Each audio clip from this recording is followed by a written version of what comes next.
welcome to The Nation. Thanks for joining me, Tamina Kalji, coming to you live from the Bernama News Channel studios.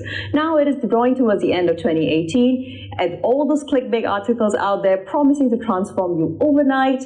And is that really true? Well, we here at The Nation are here to bring you a reality check whereby we have two special in-house experts to speak to us about motivation and especially how that can lead to sticking to your resolutions in 2018. So with that in mind, I have with me Mac Mahendran, who's a right-brain mathematician, founder and trainer for Right Brain Learning Mathematics, as well as Valsala Krishnan, CEO and co-founder of Globetrotter Consultancy, Sundari Berhad. She's a corporate high-performance culture-shaping consultant. So rest assured, we're going to have a chock-a-block half an hour, so make sure you're stay tuned to your seats. So welcome to studios, guys. How are you today? Thank you. First, I'd like to say thank you to Berita News Channel for having us over, and also to the viewers, family, friends, inviting us to their home by watching this show. Yes, in a way, definitely, right? So we're right here, and we're going to be basically in everyone's living rooms. And also, it's like one great time at the end of the year. We're drawing towards almost December the 31st. And at this time, everybody's all about resolutions. You hear it as a buzzword on social media. Valsala, what's your main thing when it comes to resolutions? Do you think the hype is worth it? Do people really stick to resolutions that they make at the end of the year? Or are they already fallen off the bandwagon? Or is it better to be making those resolutions anytime at all? That's three questions, but I'll just go with it. For the first one is like, what's the hype about it? If you look at it, if you look at the history of it, New Year resolution started about like 4,000 years ago. Really, seriously, 4,000 years ago, and it was during the Babylon's time, and it went on to the Norman's time and things like that. So when it's actually ingrained in most of our subconscious programming, in our habit patterns. That's why if you realize most times, right, towards the last week of December, you will start reflecting your whole year, and you will start thinking, oh, what do I do for the New Year's resolution? A New Year's resolution basically is, how do I make my life better? In some areas, it's a resolution to make your life better in a certain area of your life. That's about it.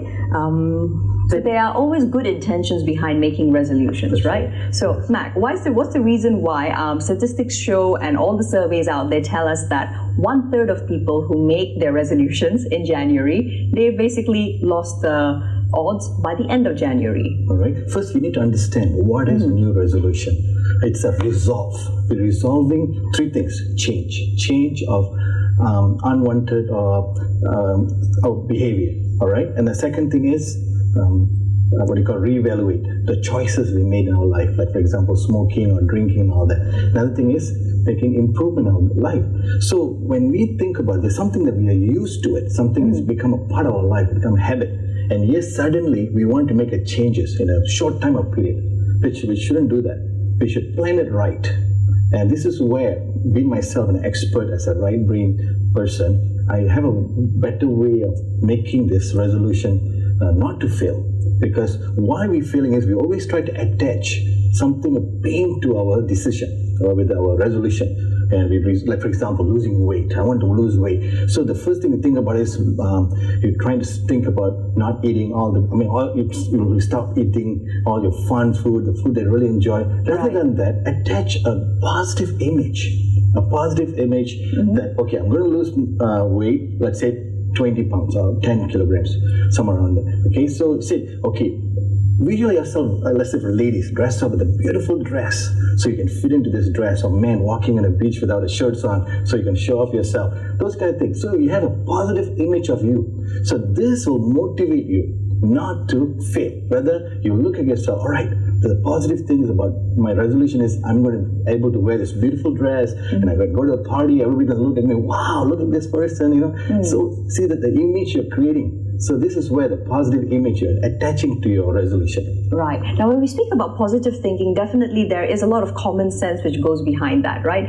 Have something positive to think about and focus upon rather than being negative about it. Most people, I think, when they think of year-end resolutions, it's actually about cleaning house and fixing things which you have no other choice but to fix. So why is it that even though people are so determined, Valsala, that we often still, we make the resolution, we know, for example, losing weight, smoking, we've got to do this and it's got to be done for our own good health, but why do we still fail to actually achieve it? Why do we just slip back into the patterns so easily? So we may be positive for a while, but generally we go back to being negative all over again. So how do you deal with this thought pattern? From my experience, right, many times when somebody makes a resolution or a goal, they're very excited about it. So in their mode of excitement, they will go like, I'm going to lose 40 kgs, or I'm going to like jog every day, or something like that, something very extreme from their normal habit pattern. It's not your normal habit pattern. So for a few days, you have a lot of willpower, you'll use your willpower, there'll be excitement. So for a few days, you will actually do it, you will actually execute it. But after a while, your normal habit patterns will kick in. And when that happens, usually what will happen is you will get busy at work, or you will have other priorities, and all this takes in. You will usually, okay, for example, health goal, right? Right. You sign up for a gym, you go to a gym for a week straight every day and all. Next week you have an important meeting, you miss a few days. Then you'll say, you know what, I'll start another 2 weeks from now. And then the 2 weeks becomes a few months, and then a whole year is passed. So basically, what happens is most people in their excitement set goals that are not realistic. Okay, right. So hitting the nail on the head with that, right? So when coming back to the way we act out as well. Now let's talk about how do you stay motivated. Mac, in your experience, those who have stayed motivated and achieved their goals, what are the top 3 or the top 5 things that they definitely do? Let's see. When we try to do it solo, like for example, if I want to lose weight, it's good to have somebody to support me. Like somebody to encourage me, somebody to hold me accountable. Sometimes we may not be that motivated, may not be that persistent. So it's good to have someone to help us with. Like for example, if you're married, your spouse can help you. Say if let's say you want to lose weight and you start eating, and your spouse says, you're supposed to be losing weight. Why are you eating? So she can give the support and can remind you. Or sometimes you can even put pictures. Let's say print a beautiful person that you have mine and put your face on it, and then every day you look at it. So that gives you the motivation. So okay, I want to be like that. So you have something to aim for. Or another thing I always encourage as a trainer for students, right. I tell them the first thing you wake up in the morning, when you brush your teeth, the first person to motivate is you. Don't wait for someone else to motivate you. Tell yourself you're the best. You deserve the best. And and so every time praise yourself. There's nothing wrong to praise yourself. Give yourself credit. You're the first person you see in the mirror. So tell that you're the best, you deserve the best, and I'm only going to do the best. And then I'm going to give the best today, better than what I did yesterday. So you improve every day. And then maybe recite all the goals that you want to face. So for example, your resolution, say, okay, I'm going to do this, I'm going to lose weight. All right, in order to lose weight, this is my plan.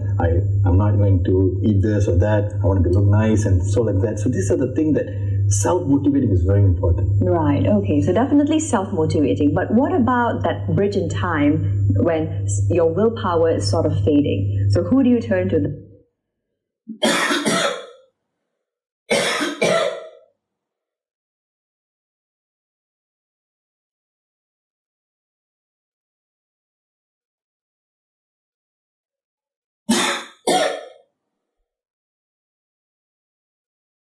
Valsala, do you have any ideas for us? Yeah, like adding on to what Mac was saying. First, you need to have a clear goal. Okay. The goal has to be very clear. Let's say it's a health goal. Okay, you have a certain health goal. Or let's say you want to have a business, or you want to move into having a business next year. Okay, right. What business you want to do? How much you want to earn? So something really very clear. And the other one is having someone to support you on it, because your willpower will only last you for a while.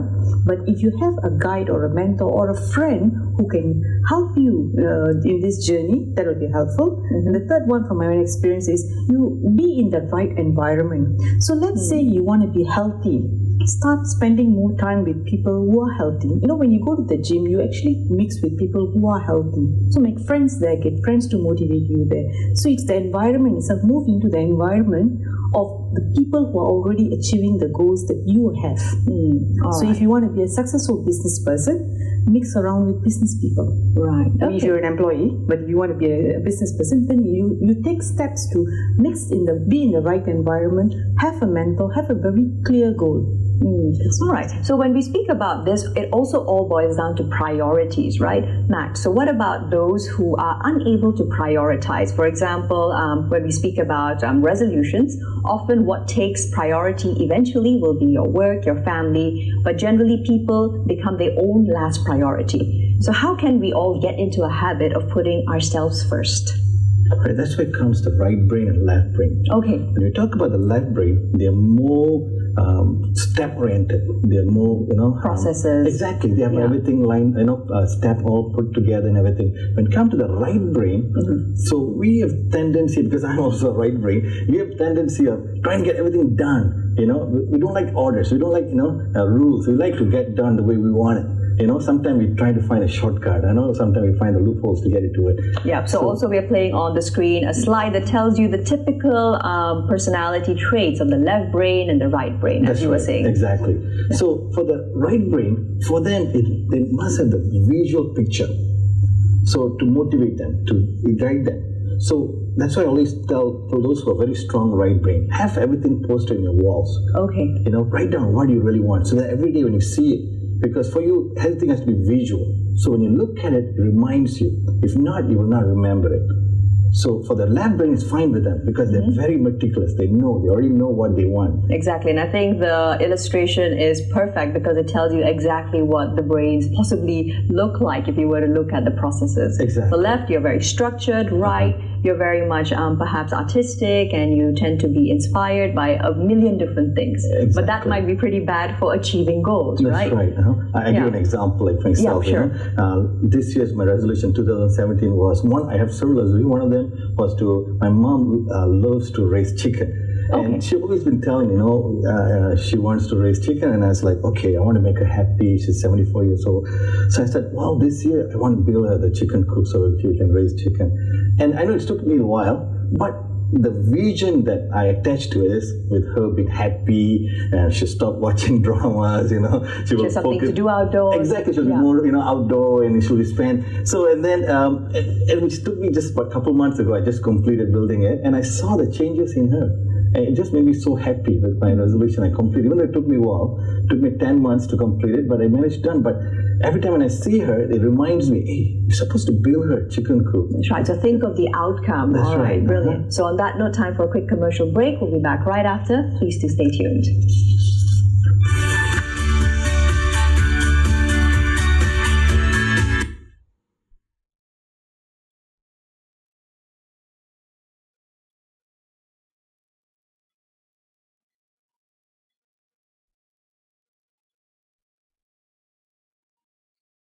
And today we're speaking about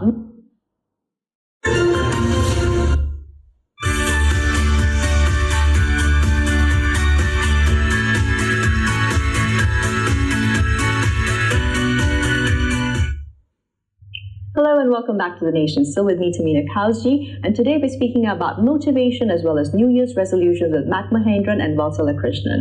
So, guys, as I was asking you, now 2018, it's a new year, so often people think it's time for a brand new me. But does that mean we're already starting a little bit too late? Should we be planning a little bit earlier almost? Because is the change going to happen overnight? Life doesn't change over at 31st December. 1st January is not a whole new you. It's a continuous journey every day, right? So if you're going to have, but practically many people do their reflection over the last week of December and say, how my year's been, how I want to do it better. I've done this too. Okay, like example, one of the things that I have a consulting company. It all started from a New Year resolution many years back. But it didn't straight away happen. It was like, I saw people doing awareness training. I said, I want to do awareness training too.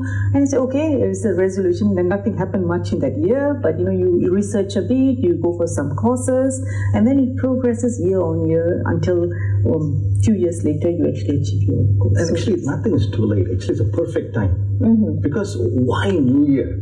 It's because you got 365 days. That's right. It's like a package, it's a great thing. And actually, it's a Western culture, but we started doing it on the Eastern side, which is good. I really like that, which is very good. We should have that New Year. Everyone should have one, and they should focus on that. They should try to get that done, so that next year they can have another one. Something is feel a great satisfaction when you completed that. So it's a great thing to have that New Year resolution. Right. So when we talk about New Year's resolutions, let's talk about how to find the perfect or a few good resolutions, because sometimes people also struggle with finding the right resolution. Valsala, any suggestions? What do you tell a person to try and look for to improve? Okay, something that's really simple, something that your heart has been asking you to. Usually it will be something to do with for yourself. It will be something about your happiness, something about your health. And your heart has already been telling you this, you should work a little bit more on spending time with yourself. So it doesn't seem like big, very complicated things. It's simple things, but your heart's asking you this, and most times there's something to do with your happiness and your health. And maybe for mine, I have more specifically for fourth group of individuals, for elderly, the golden age folks. Right. Focus on your health. See something that the resolution should be on the health side of it. Be stressful, less stress, no stress, because you're already done enough. Enough getting involved family's life. Be on your own. Spend more time with your grandchildren, travel and those kind of things. Those kind of things you should focus on your resolution. And another thing is for the married couples, the young and mature. Based on I've been in US in 23 years, back in Malaysia 5 years, and I experienced a lot of problem marriages. It's a lot to do because communication problems. So I suggest the married couples, not just by yourself, with your spouse, say, let's have a resolution how to improve our communication. Maybe that can help with your marriage. And then young adult, working adults, especially the working adults. I see the way the young adults nowadays, they're spending as though there's no end to it. Right. Especially they have credit cards and everything. It's maybe this 2018 will be a good one for the savings. Maybe plan 5 to 10% of your incomes in the form of savings. So that'd be a very good start for them. Because start evaluating your financial health, because I see a lot of people struggling financially. And then for the students, your full-time job is education. Correct. So focus on that. I got my niece and nephews. I got my Yukta, she's a UPSR, and two nephews. One is PT3 and HPM this year, Naveen and Ruin. So then to all the students, I'm telling you, focus on your education. That's your full time. But don't drown into just study. You must have balance between play and social. Because I see a lot of kids nowadays, they're so into education, they forget about the social side of it and also the play part of it. You must have balance. Balance is key. Exactly, the balance is key. Now, Valsala, so you work often with the office crowd, the corporate crowd. Yep. Now, one thing that we definitely see, and recent surveys and research has also showed, that up to 40% of Malaysians are susceptible to depression and the fallout that comes from that. Malaysian employees spend up to 12 hours per week more at the office than any other country in the region. So all of this adds up to what? And how do you overcome it? Because you're part of the system as well, right? Yep. I used to be a HR director before. Okay. So I'm very close to my heart. This was very close to my heart. And one of the things I noticed is every solution I was giving was firefighting. I was just putting out fires here and there, and then I was tired, and I was also working late. Everybody's working late. The stress atmosphere is very high. The trust between people is not really there. The communication is not really there, and it's simple things. People are not really working together. They don't really. They're actually working against each other. They're competing with each other and things like this. And I was looking for a solution that can change this over a wave change. That means you don't do ad hoc changes, you plan and you do a wave change. So that's when I actually met my partner, Ilango Tiago, who's also my business partner in Globetrotter Consultancy. We formed this company. He was already doing a process. He had a process and a program that over a period of 1 year, he get people to be happier, healthier. So when we actually meet business owners and management and all, they said, this has nothing much to do directly with the company results.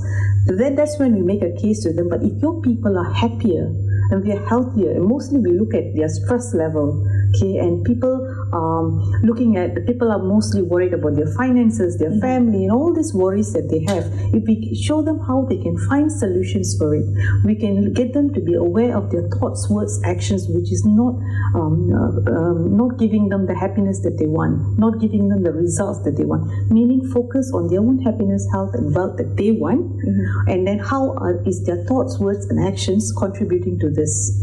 So when people are more aware of this, it's change starts with awareness. So we create the awareness, then get them to see how can you change these habit patterns slowly. Right. So they will individually achieve their own goals, which is happiness, health, and whatever ambition they have. Sometimes it's travel, like what you mentioned. Sometimes the little things, and then collectively they will start looking at their company goals. That's right. So overall, whatever it is, it's that happy employees are also healthy and productive employees. Yes. Right?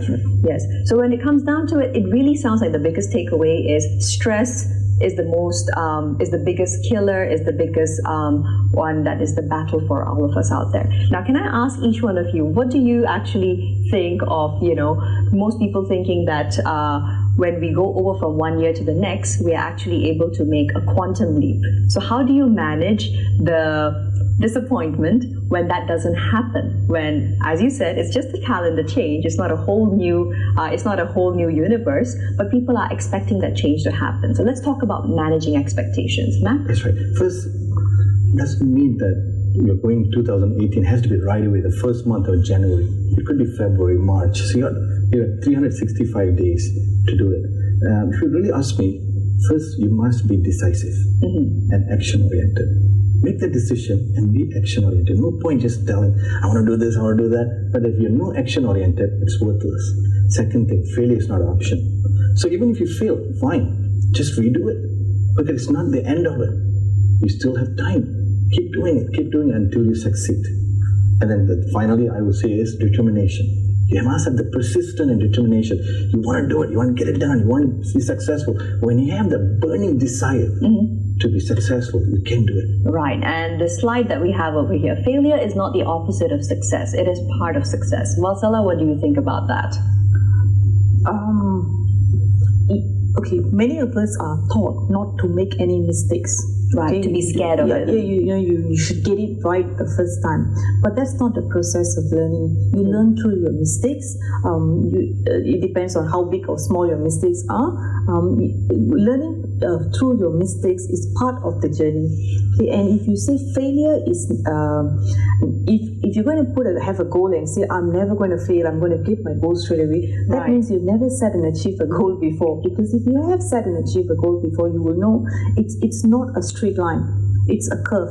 You will be ups and downs, as long as you're doing, my measurement is this. If this week you're doing better than last week, is good.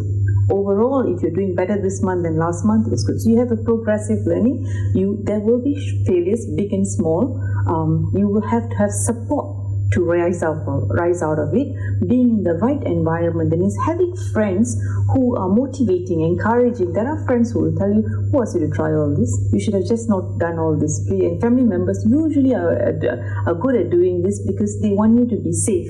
They don't want you to go through heartbreaks and things like that, but they keep you safe. Exactly. So on that note, thank you so much, Mac, as well as Valsala, for your time. It's been brilliant having you here. And for all our audience out there, we hope that you're going to be ending 2017 on a positive note, as well as beginning 2018 even better than you had in this year. Thanks so much for joining us here on The Nation. We'll see you again next time.